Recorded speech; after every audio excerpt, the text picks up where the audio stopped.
တေချာကြည့်ပေးပါဒီကြောက်တုံးကရေခဲနေတဲ့မြစ်ကျမ်းပြင်တဲ့ကနေကျွန်တော်တစ်ခုချင်းစီခွာယူထားတာပါရေခဲပြင်ကွက်ထွက်သွားတဲ့ချင်းမှာသူကခြေရင်ဖာမြင်မြင်လေးကြာနေခဲ့တယ်ကြည့်လိုက်တော့မွဲ66နဲ့ဘလို့မှမစီတဲ့ထဲ့စရာမရှိဘူးဒါပေမဲ့ကျွန်တော်ထပ်ပြီးတေချာကြည့်မိတဲ့အခါဒီကြောက်ကမယိုးဘူးလို့စိတ်ထဲမှာအလိုလိုခံစားမိတယ်လူတော်တော်များများကတော့ပြောကြတယ်ဒီလိုမြစ်ထဲကတူးတဲ့ကြောင်းဆိုဆဲခုမှာကိုခုကအကြည့်အကွဲတွေချီပဲတယ်အသားကပွားအားကုန်ထုတ်လို့ရင်တော့နောက်ဆုံးမလို့အလကားဖြစ်သွားတတ်တယ်ဒါပေမဲ့ကျွန်တော်ကြောက်ကင်လာတာဆဲစုနဲ့ချီမိပြီးလက်ရဲ့အထီတွေကဘယ်တော့မှမလိမ်ညာဘူးတချို့ကြောင်ကြီးကလက်ထဲရောက်တာနဲ့အထဲမှာတကက်အနစ်တည်းရှိမှပြနိုင်တယ်ကျွန်တော်ဒါကိုအလွတ်ခန်းစီယူလာပြီးဖြည်းဖြည်းချင်းတန့်ဆင်းတယ်ပြီးတော့တတိထားပြီးလွာဖြတ်ထဲတယ်ဒါသွားကြသွားတဲ့အချိန်မှာပဲကျွန်တော်စိတ်ထဲမှာဒါဖဲ့ဆိုတာတိလိုက်တယ်အပြင်ခွန်ကမြေကြီးရောင်ဝါကျင်ကျင်နဲ့လုံးဝကိုတာမန်ပါပဲဒါပေမဲ့အတွင်းသားကတော့နူးညံ့ပြီးကြည်လင်တဲ့ခရံနုရောင်အသာချင်းနေခဲ့တယ်ရေခဲသားတော့ချောမွေပြီးအယောင်ကတနေရာထဲမှာစုနေတယ်အယောင်အသွေးကလည်းနူးညံ့ပြီးကြက်တွေရှိတယ်အသားကရှင်းပြီးအလွှာဆင့်အလလည်းအယောင်မတော့ပဲကြည်ဆိုနှစ်သက်စရာကောင်းတယ်ဒီလိုမွေးရပါအသားကောင်းမျိုးကအနှုတ်စိတ်ပန်းဖို့ထူတာကိုအကြောက်ဆုံးပဲ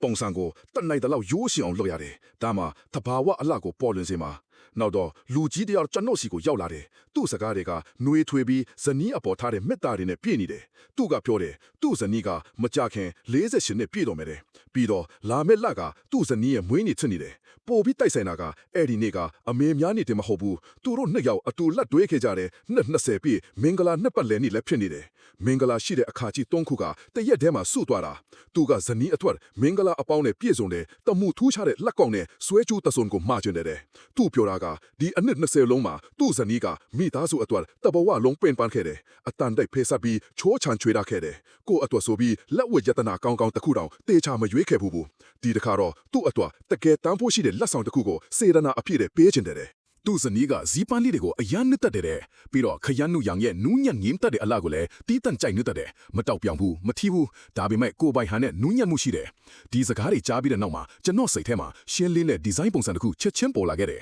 ဒီတဘာဝခရမ်းနုရောင်ကြောက်စင်းကြောင်လေးကသူ့ရဲ့တဘာဝအတိုင်းဖြစ်နေတဲ့အယောင်သွေးအတိုင်းထွန်းထူဖို့အသင့်တော်ဆုံးပဲကြောက်ရဲ့အယောင်အသွေးကိုလည်းမလွတ်ယူကြောက်ရဲ့အစွမ်းကိုလည်းမဖုံးလွှမ်းစေရဘူးကြောက်စင်းကိုယ်တိုင်ကသာနတ်ဆိုင်တဲ့အချစ်နဲ့အလားတရားကိုပြောပြပါစေအရင်ဆုံးဒီလက်ကောက်အကြောင်းပြောရရင်ကျွန်တော်အယောင်အသွေးအပြည့်အဝဆုံးနေရာကိုရွေးခဲ့တယ်တပတ်ပြီးတပတ်လက်နဲ့ပဲတေးသေးချာချာထွင်းထားတာပါလာပါစွာပွင့်နေတဲ့စီးပန်းတွေကိုနေရာချပြီးထွင်းထားပါတယ်စီးပန်းပွင့်ဖတ်တွေကိုအရန်ဖြည်းဖြည်းချင်းထွင်းခဲ့ပါတယ်အကျဉ်းချင်းစဉ်းစားပြီးမှပါလွာတဲ့အကွေးအဝိုက်လေးတွေထွင်းခဲ့တာပါပွင့်ဖတ်တိုင်းကတဘာဝအတိုင်းလှပါနေအောင်လို့ကြက်မနေဘူးတောင့်တင်းမနေဘူးပန်ဝတ်ဆန်ကတော့အယောင်အလင်းဆုံးနေတာမှထားပါတယ်နေရောင်နွေးနွေးလေးကြောက်ပေါ်ကျနေတယ်လို့ပဲပွင့်ဖတ်တွေကကြက်တရေရှိပြီးအသက်ဝင်နေပါတယ်လက်ကောက်တစ်ခုလုံးကနူးညံ့ပြီးတန့်စင်နေတဲ့ပုံပေါက်နေပါတယ်နူးညံ့ပြီးတော့အသက်ဝင်နေတယ်စီးပန်းတွေကနင်းနဲ့နှင်းခဲကြမှာကြန့်ခိုင်ပြီးကြက်တရေရှိကြတယ်ဒါကသူ့ရဲ့ဇနီးနဲ့တူမနေဘူးလားတာမန်ဘဝရဲ့နေတဲ့တွေထဲမှာမိသားစုကိုတိတ်တဆိတ်ထောက်ပံ့ပေးခဲ့တယ်နူးညံ့ပြီးတော့အားရင်လက်ရှိတယ်ဆွဲတီးကိုကြတော့လက်ကောက်ရဲ့အတွင်းသားအပြည့်ကိုယူလိုက်ကတို့တစိုက်ပုံဖော်ပြီးဝိုင်းဆက်ပြည့်တင်တဲ့အားကွယ်ပြားလေးတစ်ခုဖန်တီးခဲ့ပါတယ်အလဲမှာအပေါက်ဖောက်ထားတဲ့ဒီဇိုင်းကပွင့်လင်းပြီးအသက်ဝင်စေပါတယ်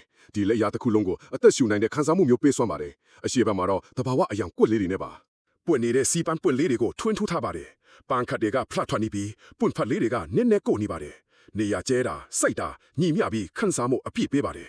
်နောက်ကျောဘက်မှာတော့ဝါရွက်လေးတွေကိုတိတ်သေးချာချာထွင်းထားပါတယ်မြင်းချောင်းတွေကတွဲ့လပြီးအရွက်ကြောတွေကရှင်းလင်းပေါ်လွင်နေပါတယ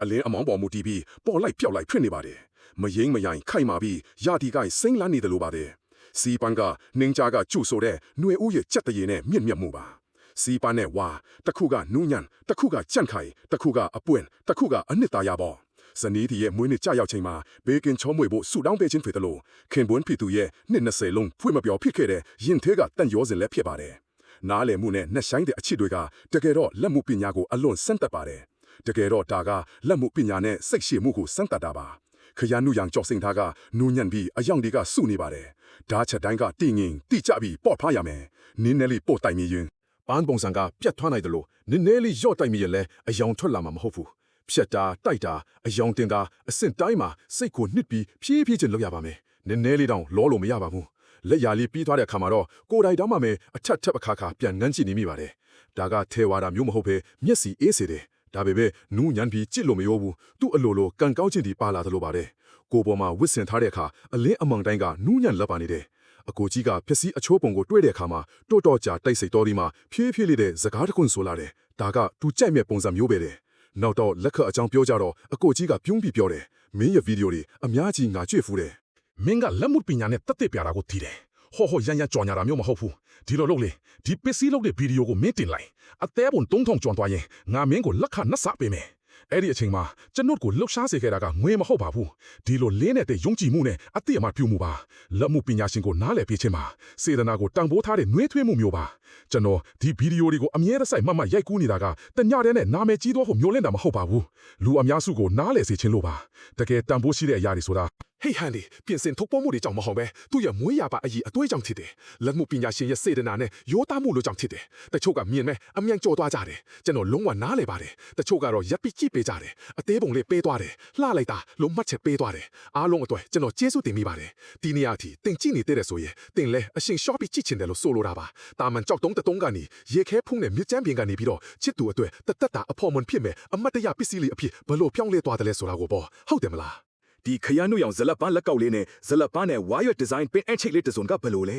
တင်လဲဒီလိုတမင်တကာဖန်တီးမထားတယ်လို့နှက်ဆိုင်တဲ့အချိတ်နဲ့ကန်ကောင်းချင်းတွေပါတဲ့အလှကိုသဘောကျတယ်ဆိုရင်တစ်စက္ကန့်လောက်အချိန်ပေးပြီးတော့နှလုံးသားအနီရောင်လေးတစ်ခုလောက်ပေးဟဲ့လို့ရမလားဒါမှမဟုတ်လှတယ်ဆိုတဲ့ဇကလေးတစ်ခွန်းလောက်ပေါ့အားပေးမှုတဲ့အတွက်ကျေးဇူးအများကြီးတင်ပါတယ်ရေဆက်ရှိခင်ရတော့တင့်အတွက်ရောတင့်အလေးထားရဆုံးသူအတွက်ပါကိုယ်တိုင်လက်နဲ့ဖန်တီးပုံဖော်ပေးခြင်းနဲ့တင်တို့အတွက်ပဲတီးတန့်ဖြစ်မဲ့အမတ်တရားလေးတစ်ခုကိုပေါ့